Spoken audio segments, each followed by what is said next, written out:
MITEI Energy Initiative presents Reversing the Charge. Battery power from electric vehicles to the grid could open a fast lane to a net zero future. Written by Lita Zimmerman. Owners of electric vehicles, EVs, are accustomed to plugging into charging stations at home and at work and filling up their batteries with electricity from the power grid. But someday soon, when these drivers plug in, their cars will also have the capacity to reverse the flow and send electrons back to the grid. As the number of EVs climbs, the fleet's batteries could serve as a cost-effective, large-scale energy source, with potentially dramatic impacts on the energy transition, according to a new paper published by an MIT team in the journal Energy Advances. At scale, vehicle-to-grid, V2G, can boost renewable energy growth, displacing the need for stationary energy storage and decreasing reliance on firm, always-on generators, such as natural gas that are traditionally used to balance wind and solar intermittency, says Jim Owens, lead author and a doctoral student in the MIT Department of Chemical Engineering. Additional authors include Emre Gencer, a principal research scientist at the MIT Energy Initiative, MITEI, and Ian Miller, a research specialist for MITEI at the time of the study. The group's work is the first comprehensive, systems-based analysis of future power systems, drawing on a novel mix of computational models integrating such factors as carbon emission goals, variable renewable energy (VRE) generation, and costs of building energy storage, production, and transmission infrastructure. We explored not just how EVs could provide service back to the grid, thinking of these vehicles almost like energy storage on wheels, but also the value of V2G applications to the entire energy system, and if EVs could reduce the cost of decarbonizing the power system, says Gencer. The results were surprising. I personally didn't believe we'd have so much potential here. Displacing new infrastructure. As the United States and other nations pursue stringent goals to limit carbon emissions, electrification of transportation has taken off, with the rate of EV adoption rapidly accelerating. Some projections show EVs supplanting internal combustion vehicles over the next 30 years. With the rise of emission-free driving, though, there will be increased demand for energy. The challenge is ensuring both that there's enough electricity to charge the vehicles and that this electricity is coming from renewable sources, says Gencer. But solar and wind energy is intermittent. Without adequate backup for these sources, such as stationary energy storage facilities using lithium-ion batteries, for instance, or large-scale natural gas or hydrogen-fueled power plants, achieving clean energy goals will prove elusive. More vexing, costs for building the necessary new energy infrastructure runs to the hundreds of billions. This is precisely where V2G can play a critical and welcome role, the researchers reported.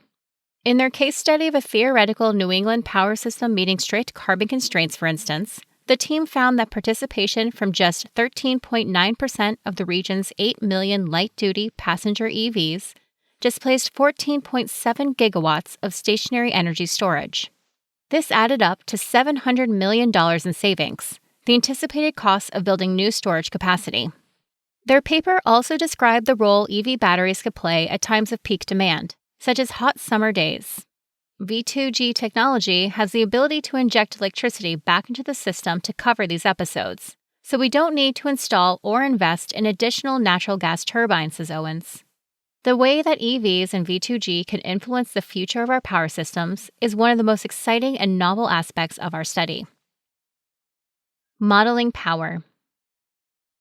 To investigate the impacts of V2G on their hypothetical New England power system, the researchers integrated their EV travel and V2G service models with two of MITEI's existing modeling tools: the Sustainable Energy System Analysis Modeling Environment, SESAME, to project vehicle fleet and electricity demand growth, and GenX, which models the investment and operation costs of electricity generation, storage, and transmission systems. They incorporated such inputs as different EV participation rates, costs of generation for conventional and renewable power suppliers, charging infrastructure upgrades, travel demand for vehicles, changes in electricity demand, and EV battery costs. Their analysis found benefits from V2G applications in power systems in terms of displacing energy storage and firm generation at all levels of carbon emission restrictions, including one with no emissions caps at all. However, their model suggests that V2G delivers the greatest value to the power system when carbon constraints are most aggressive, at 10 grams of carbon dioxide per kilowatt-hour load. Total system savings from V2G range from $183 million to $1,326 million, reflecting EV participation rates between 5% and 80%. Our study has begun to uncover the inherent value V2G has for a future power system, demonstrating that there is a lot of money we can save that would otherwise be spent on storage and firm generation, says Owens. Harnessing V2G. For scientists seeking ways to decarbonize the economy, the vision of millions of EVs parked in garages or in office spaces and plugged into the grid for 90% of their operating lives proves an irresistible provocation. There is all this storage sitting right there, a huge available capacity that will only grow, and it is wasted unless we take full advantage of it, says Genser. This is not a distant prospect. Startup companies are currently testing software that would allow two-way communication between EVs and grid operators or other entities. With the right algorithms, EVs would charge from and dispatch energy to the grid, according to profiles tailored to each car owner's needs, never depleting the battery and endangering a commute. We don't assume all vehicles will be available to send energy back to the grid at the same time, at 6 p.m., for instance, when most commuters return home in the early evening, says Genser.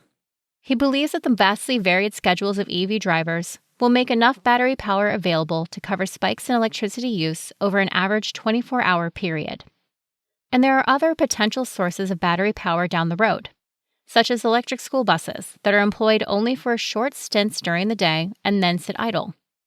The MITEI team acknowledges the challenges of V2G consumer buy-in. While EV owners relish a clean green drive, they may not be as enthusiastic handing over access to their car's battery to a utility or an aggregator working with power system operators. Policies and incentives would help. Since you're providing a service to the grid, much as solar panel users do, you could be paid for your participation and paid at a premium when electricity prices are very high, says Genser. People may not be willing to participate round the clock, but if we have blackout scenarios like in Texas last year, or hot day congestion on transmission lines, maybe we can turn on these vehicles for 24 to 48 hours, sending energy back to the system, adds Owens. If there's a power outage and people wave a bunch of money at you, you might be willing to talk. Basically, I think this comes back to all of us being in this together, right? Says Genser. As you contribute to society by giving this service to the grid, you will get the full benefit of reducing system costs and also help to decarbonize the system faster and to a greater extent. Actionable insights. Owens, who is building his dissertation on V2G research, is now investigating the potential impact of heavy-duty electric vehicles in decarbonizing the power system. The last-mile delivery trucks of companies like Amazon and FedEx are likely to be the earliest adopters of EVs, Owens says. They are appealing because they have regularly scheduled routes during the day and go back to the depot at night, which makes them very useful for providing electricity and balancing services in the power system. Owens is committed to providing insights that are actionable by system planners, operators, and to a certain extent investors, he says. His work might come into play in determining what kind of charging infrastructure should be built and where. Our analysis is really timely because the EV market has not yet been developed, says Genser. This means we can share our insights with vehicle manufacturers and system operators, potentially influencing them to invest in V2G technologies, avoiding the costs of building utility-scale storage, and enabling the transition to a cleaner future. It's a huge win within our grasp. The research for the study was funded by MITEI's Future Energy Systems Center.